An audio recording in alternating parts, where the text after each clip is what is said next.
tiesiog, ar jūs tebetvirtinat, kad dar prieš patekdama, prieš surinkdama, kad jūs turėjot kažkokių tai ten, na, santykių su saugumiečiais? Ar iš tiesų jūs ten kažkaip tai bendravo, ten bandė paveikti jūs? Mane pastoviai sekė saugumas ir tie musulmonės, su kuriais aš bendravau, jie buvo dauguma. Išskyrus tuos draugus, kurie buvo sulaikyti Maskvoje. Ir jie nieko nedarė. Bet tai tarkim sakydavo, vat ir jūsų mama yra minėjus, kad esą ten, na, ta prasme, saugumiečiai jums ten patardavo, nu, kaip ir prižiūrėdavo jūs, tai iš tiesų jie jūs prižiūrėdavo. O tai tarkim, ar jūs gyvenot jų nuomojamam bute? Taip, aš gyvenau jų nuomojamam bute, tai žinom, Jūs nežinojote, kad jūs saugumiečiai?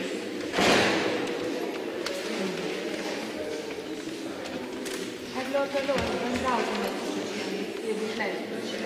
be abejo. Todėl, kad jie yra Dievo dėti. Aš juos palaikau ir visada paprašysiu. Kaip buvo toks likimas? Aš tikiu, kad jie išeis, nes Dievas yra. Ir aš tikiu, kad Dievas eis.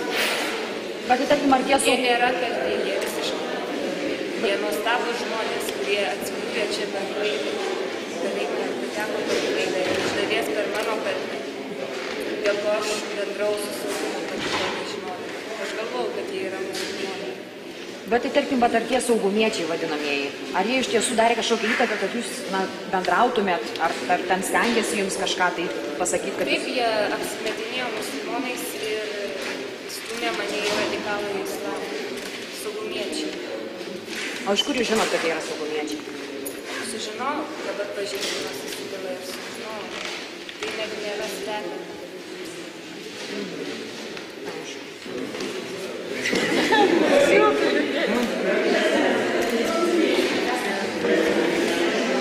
Kaip dabar elgiamasi su jumis? Šiuo metu normaliai. O kodėl nesitikėjote? Todėl, kad per daug jau buvo pažengęs visas tas procesas, iš manęs darė didžiausią nusikaltėlį ir aš pati jau net nebetikėjau, kad gali būti teisingas teismas Lietuvoje. Tai koks dabar jau? Pasakiškas negaliu apsakyti. Iš vis aš nesusigaudau, kur randuosi. O tai tarkim teismas, na, tarkim prokuroras nuogąstavo, kad galbūt jūs nebandysit slėptis, bėgti ar ne? Nebandysiu.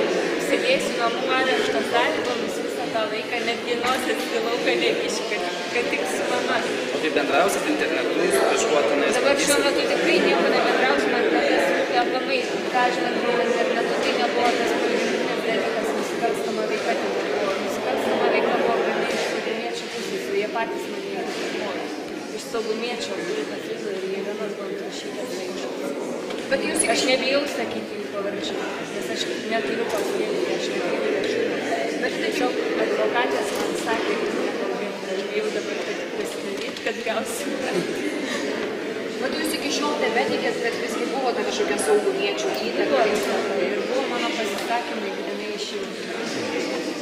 Taip pat aš pilnai tikiu, kad buvau ir psichotropinė medžiagų girdama, kadangi mano sveikata buvo labai stipriai išvystyta. Mama kreipėsi į saugumą prašydama ištirti mano sveikatą, tačiau saugumas atsisakė, motyvuodamas, kad negali prievarta manęs išvykti į ligoninę. Bet aš pati labai didelės dalies savo gyvenimo neatsimenu iš gyvenimo su saugumiečiais. Laišai yra tie, aš tikiu, kad jie išeis, jie tikrai nėra nusikaltėliai. Iš mūsų daro bendrą bylą. Jie tikrai yra nuostabūs žmonės, bet jau Ko pirmiausiai jūs sakėte? O tai tarkim, jau pirmiausiai būsiu su artimaisiais pailsėsiu, jau paskui žiūrėsiu, kaip teisingai užbaigti šitą bylą. Viskas? Ačiū. Ačiū. Ir eisiu darbintis. Tai jeigu namų areštas, tai nebus galima. Kol kas nieko, kol kas sėdėsiu namuose, tiek lieps, tiek ir sėdėsiu, jau paskui žiūrėsiu. O jeigu saugumo pareigūnai vis dėlto bandytų kažkokį ryšį... Aš nebebijau jų. Ką jie norės, tą jie ir padarys, kelią jie jau nušvedė. Tačiau aš jų nebijau. Yra daug nuostabių, daug gerų žmonių Lietuvoje, kurie mane palaiko, aš jiems esu be galo dėkinga, be galo juos visus myliu. Ir tikiu, kad teisingumas nugalės. O suprato, dėl ko teisėjas jūs paleido? Supratau, nes nepakako aplinkybių ir nemano, jog aš bėgsiu, aš iš tiesų nežadu bėgti. O tai kaip jūsų manimo tie saugumiečiai jūs ir stūmė tą terorizmą? Taip, nes būtent saugumo agentai mane įtakojo į terorizmą. Abdul Hafiz, Jelena Baltrušytė Aiša ir mergina Lina prisistačiusi musulmoniškų vardų Siriją. Būtent šie 3 asmenys. Dar yra, aš žinau, Abdurrahmanas Stonys, jis taip pat veikia Kauno mečetėje, verbuoja jaunus musulmonus ir yra ir toks Nerijus Daud, kuris dalyvavo ir mano apklausose, saugumietis. Jis atseit taip pat musulmonas, o tikrai jo pavardė Stasytis.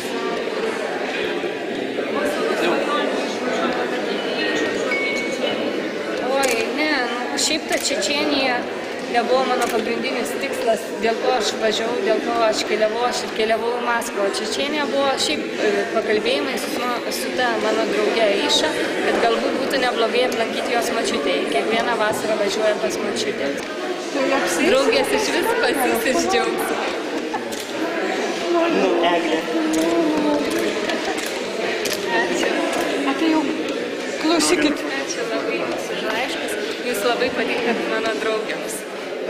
Parašė. O dabar važiuojam pas mane po tilto Antakalnį aš gyvenu. Ir pilna išlaikymo duosiu, aš turtingiausias žmogus pasaulyje.